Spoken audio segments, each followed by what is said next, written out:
whole life, I had tried to please God, and it was very clear that I had not treated my body like a temple. I had treated it like a fairground.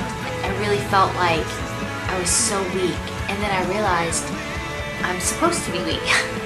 It is not my strength, but God's strength that's inside of me. And then after a while, I started realizing that He had given me strength to finish what I started for once. You know, when I look at those pictures, I don't see that girl anymore. I am Julie that God created. This is the Julie that God created. This is the real me. Well, I just got to be the real me. I had this little conversation with God, and I had this conversation with Jillian. I really thought He was going to let me win. You know, I mean, hello, I was going to give Him the glory, and you know, those other people weren't, and I had worked hard, and we had this whole David and Goliath thing, you know, and I just knew that I was going to win this show, and I didn't. I lost by 8 pounds. 8 pounds, that's like half a week in Biggest Loser history, you know, in the way those people drop weight. And I said to God, you know, I was like, although I'm very happy with my new body and the fact that my son can wrap his arms around me, I just, you know, God, I don't understand why you didn't let me win. And immediately, the verse came back to me that I prayed in the very beginning, that Jeremiah, which is my life verse, Jeremiah 29:11 says, "For I know the plans I have for you, declares the Lord, plans to prosper you and not plans to give you right. The part of that I didn't really pay attention to, it says, I know the plans I have for you. Well, that wasn't really my plan. My plan was to win. And so, you know, I just kind of chalked it up as, you know, well, at least I was kind of close to what God was thinking, obviously, you know. He may have got that wrong. I really should have won that $250,000. I would have tied. I came home and I told my husband, you know, I was like, well, I didn't win, but, you know, I have this healthy body. And what you don't know is that the girl, one of the girls who was a finalist the season before me got pregnant during the finals and could not compete. So Jillian Michaels had me scared to death because the whole time I was on the ranch, I was like, oh, I want another baby, and I can't have this baby if I'm fat. And she, so when I made it to the finals, she's like, if you get pregnant before the finals, I will kill you. And I was like, okay. So when the show was over, I came home and I told my husband, I was like, okay, I'm healthy, you're healthy, let's have the baby. And he said something to me that really annoyed me. He was like, God's told me we're supposed to adopt. I was like, well, he hadn't told me that. And I thought he had lost his mind. I said, oh, we're just going to walk into the adoption agency and like, hey, guess what? I've been on The Biggest Loser, and I'd like a baby, preferably a healthy baby. And, you know, and I was thinking, what are we going to do? You've lost your mind. And I just said, how about you pray about that? Work on that. And I just went on about my business. Well, it just so happened that we were at church the next day, and it was like a dinner on the grounds.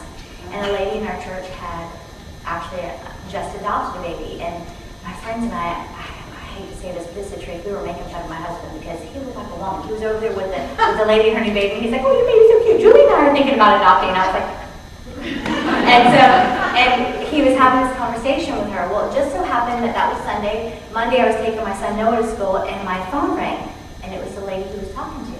And she said, how serious are you about adoption? I was like, huh? You better call my husband. I don't know. I just started spilling out all this craziness. And to make a long story short, 12 days later, I had a baby in the home. 12 days. I didn't have a bottle. I didn't have anything. And it hit me. For I know the plans I have for you. You see, had I won, I would have never been able to have Jackson because I would have been busy traveling and doing shows and all these other things. And I wouldn't have been able to have the one thing that I wanted in the very beginning. And so I realized God really does know what he's doing. And not just that, but guess how much Jackson weighed when I brought him home? 8 pounds. Imagine that. Exactly what I lost by. And I was cast in the month of April. And that's the same exact month that his birth mother found out she was pregnant. So the whole time that I'm whining and complaining to Jillian, like, I need a baby, and I got a blah, blah, blah, she was crying out to God in the same exact way, saying, God, I have this baby, and I can't afford him, and I don't know what I'm going to do. I'm 34 years old. I'm not the typical birth mother. What am I going to do? And I had the exact amount of money to pay for Jackson's adoption and a dad. I had a dad, which I had promised. And so I realized in that moment, little kid, and he's so cute. And I realized in that moment that God does know the plans that he has for us. And it may not be your plan, but it is his plan. And I am living proof that now I am the Julie that God created, not the Julie that I created. And I'm going to open it up to questions and answers. And please, in just a second, and please know that you can ask me whatever you want. I love it. I'm not shy in any way, shape, or form. But I did want to say this before I finish, and that is, I know that in a room this size, not everybody's battle is with their weight. You know, my weight problem was measured on a scale, but yours may not be. You know, I don't know what your weight is. You may be struggling with the weight of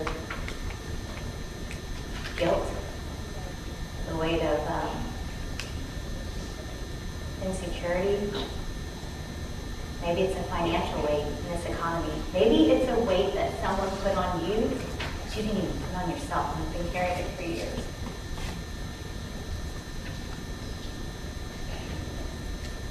What I want you to know today is that it is possible to let go of that, whatever it is. If you believe one thing, and that is that you are worthy of living the life that you dream of living, the life that God has created you to live. You are worthy not because of anything that you've done, not because of anything that you haven't done, but because He says you're worthy.